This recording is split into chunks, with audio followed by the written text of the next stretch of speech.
Zahra Zraoui, présidente fondatrice de l'association Oujda Ain Ghazal et membre du CES depuis 2011 et ancienne présidente de la Commission des affaires sociales et de la solidarité.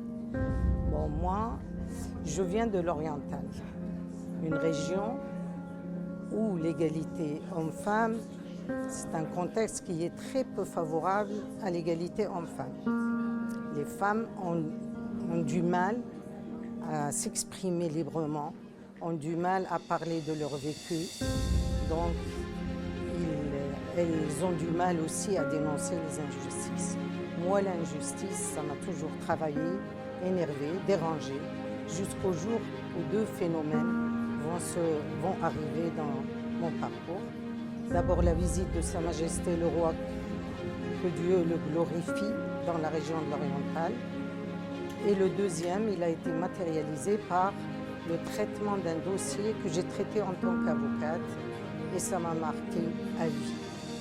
Donc je me suis lancée après le discours de Sa Majesté, un discours historique où il a appelé la société civile à s'investir et à s'engager dans le territoire pour prendre en charge la région.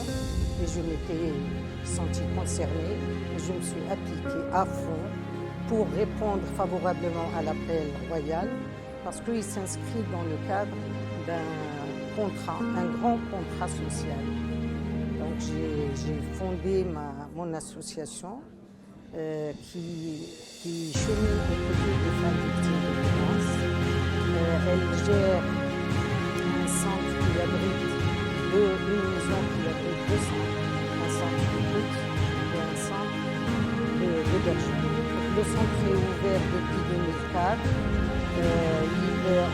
On accueille les femmes victimes de violences. On les oriente sur le plan juridique, sur le plan socio-économique, vers les services sociaux.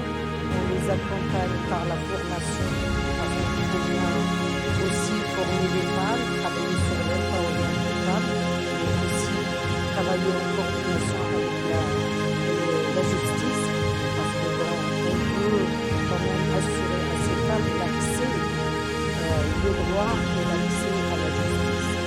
Le deuxième phénomène, c'est le dossier des jeunes femmes qui est venu me voir en tant qu'avocate pour traiter son dossier. C'est là où je vais réaliser un petit peu le drame social, où je vais saisir un petit peu les difficultés auxquelles se heurtent les femmes victimes de violences. Et là, j'ai décidé de m'engager, de briser le silence, mais alors là, d'éveiller aussi les consciences et de dénoncer toute forme d'injustice. Vous allez faire autrement et mieux que nous, parce que vous avez aussi les moyens de le faire. Les temps ont changé et vous devez promouvoir la citoyenneté. La citoyenneté, ce n'est pas uniquement un acte isolé, mais c'est toute une histoire.